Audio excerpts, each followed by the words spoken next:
Film diawali ketika segerombolan Titan menyerang manusia. Di sana, Titan membabi buta dan memakan para manusia. Para manusia yang terakhir dan yang selamat pun akhirnya membangun benteng atau tembok yang besar dan tinggi untuk memisahkan antara Titan dan manusia. Dan manusia pun hidup di tengah tembok raksasa itu. Lanjut, 100 tahun kemudian diperlihatkan seorang anak muda yang bernama Armin. Di sini Armin hidup dengan ayah dan ibunya, yaitu seorang tukang minyak. Dan si Armin ini juga ahli dalam memperbaiki mesin minyak. Tidak lama kemudian si Armin pun pergi untuk menemui Eren. Dan di sini Armin mengajak Mikasa untuk bertemu Eren. Dan Mikasa pun mau berangkat dengan Armin untuk menemui Eren. Ketika di perbukitan, Armin dan Mikasa pun ketemu dengan Eren. Eren yang sedang sendiri merenung memikirkan bagaimana cara keluar dari tembok raksasa ini. Karena Eren meyakini bahwa kehidupan di luar tembok besar itu sangat indah, dan Eren pun tidak mempercayai tentang adanya Titan. Jadi ceritanya semenjak para manusia membangun tembok raksasa itu, para Titan selama 100 tahun itu mereka aman dari Titan. Makanya anak-anak zaman now begitu yang tidak tahu sejarah zaman dulu tidak mempercayai tentang adanya Titan. Begitu brother and sister. Ketika Eren menginjak bom, di sini ada gambar yang menunjukkan lautan. Jadi Armin menyangka bahwa di luar tembok itu ada lautan yang luas. Akhirnya Armin, Eren, dan Mikasa pun pergi ke tembok itu. Dan memang mereka bertiga itu baru pertama kali sedekat ini dengan tembok raksasa itu. Dengan rasa penasaran yang dimiliki oleh Eren, Eren pun akhirnya ingin memanjat tembok raksasa itu. Tetapi Eren dihalangi oleh para tentara dan akhirnya Eren dan para tentara itu baku hantam. Tapi di sini Eren diselamatkan oleh pamannya, yaitu paman Souda. Dan di sini Eren dan pamannya ngobrol tentang apa yang ada di balik tembok ini. Tidak lama kemudian datanglah, Masya Allah, monster Titan yang sangat besar yang ingin menghancurkan tembok raksasa itu. Dan seketika tembok raksasa itu hancur oleh Titan yang sangat besar ini. Mereka pun akhirnya berlari. Tidak lama kemudian di sini diperlihatkan di lubang yang udah hancur itu masuk, yaitu segerombolan Titan yang akan memangsa mereka. Akhirnya para tentara pun menghancurkan para Titan itu, tetapi Titan itu malah kembali utuh. Dan mereka pun merasa bingung bagaimana cara menghancurkan Titan ini.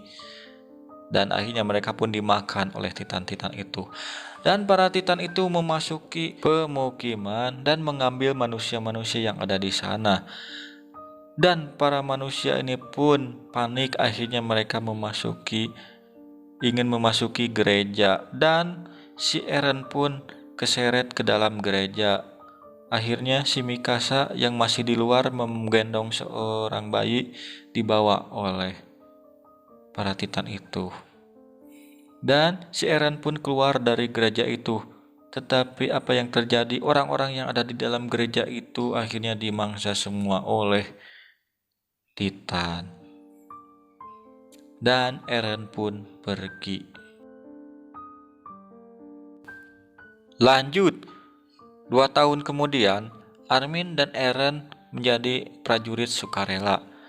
Karena di sini Eren ingin balas dendam kepada para Titan yang udah membunuh dan membawa Mikasa. Di sini Armin atau prajurit itu diberikan misi untuk menutup lubang yang udah hancur oleh Titan. Jadi misinya meledakkan benteng untuk menutup lubang yang udah hancur oleh Titan.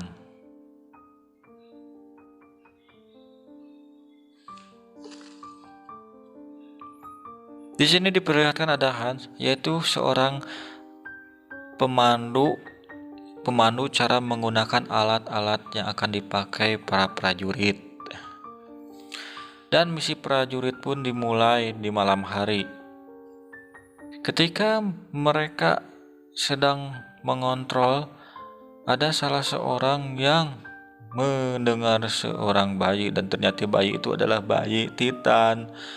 Akhirnya mereka pun pergi dan dikejar oleh Titan yang besar. Di sini diperlihatkan pertempuran antara manusia dan Titan. Ketika mereka sedang berlari dikejar Titan, ada seseorang yang terbang seperti kalau di Hero Mobile Legend ini adalah Pani, kayak si Pani gitu, bisa terbang sambil membawa samurai. Orang itu membunuh para Titan-Titan yang ada di sana.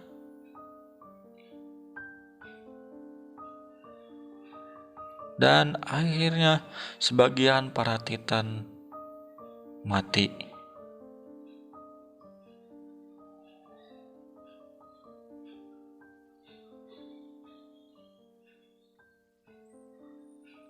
Aksi seseorang ini adalah ternyata si Mikasa. Kenapa kok si Mikasa jadi bisa gelut begitu?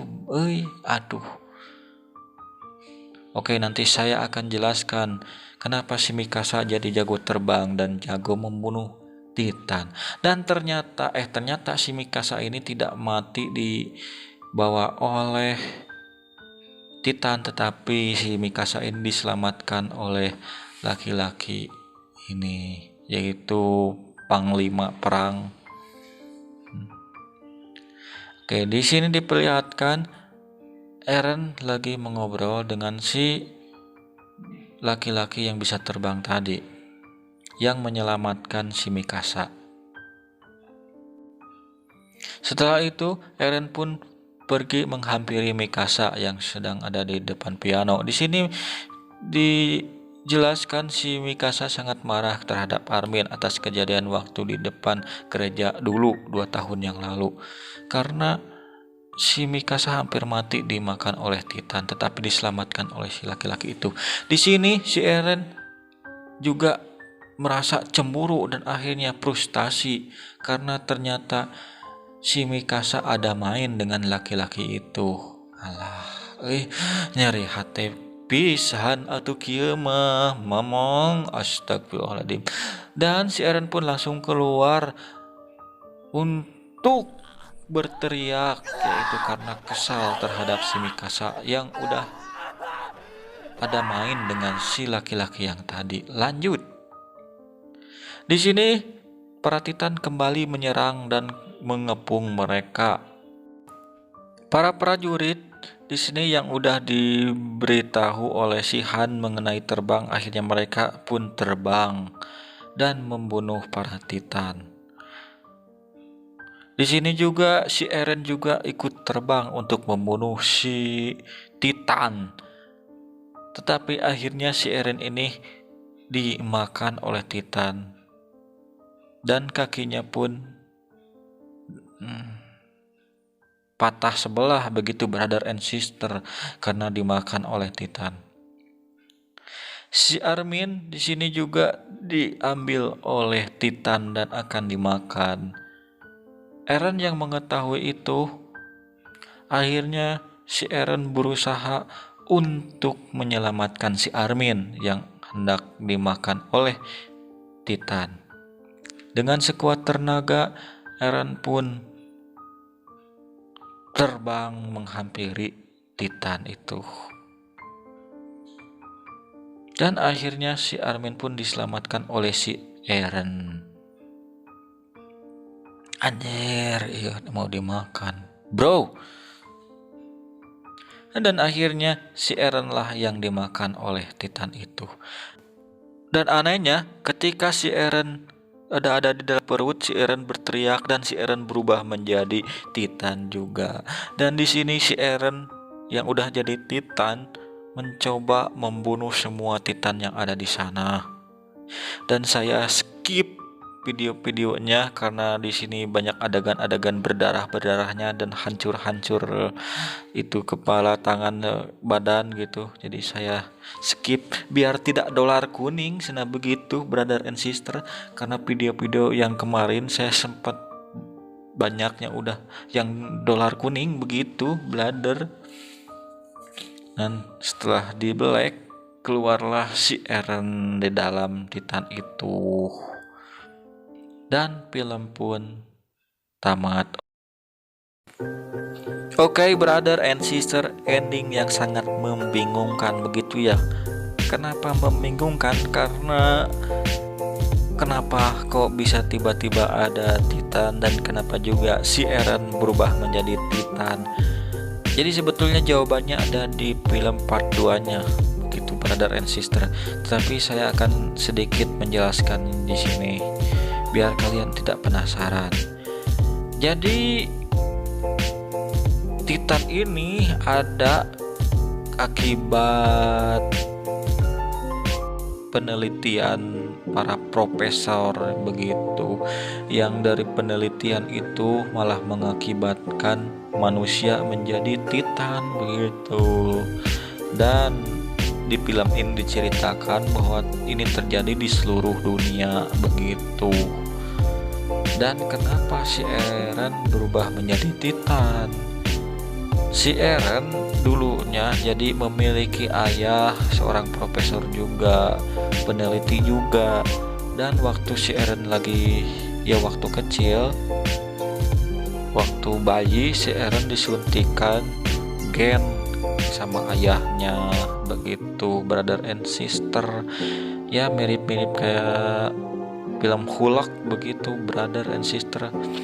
Jadi dimasukkan entah cairan apa, entah vaksin apa ke badannya si Eren dan ayahnya ini, sambil bilang ntar kamu yang akan menyelamatkan manusia begitu.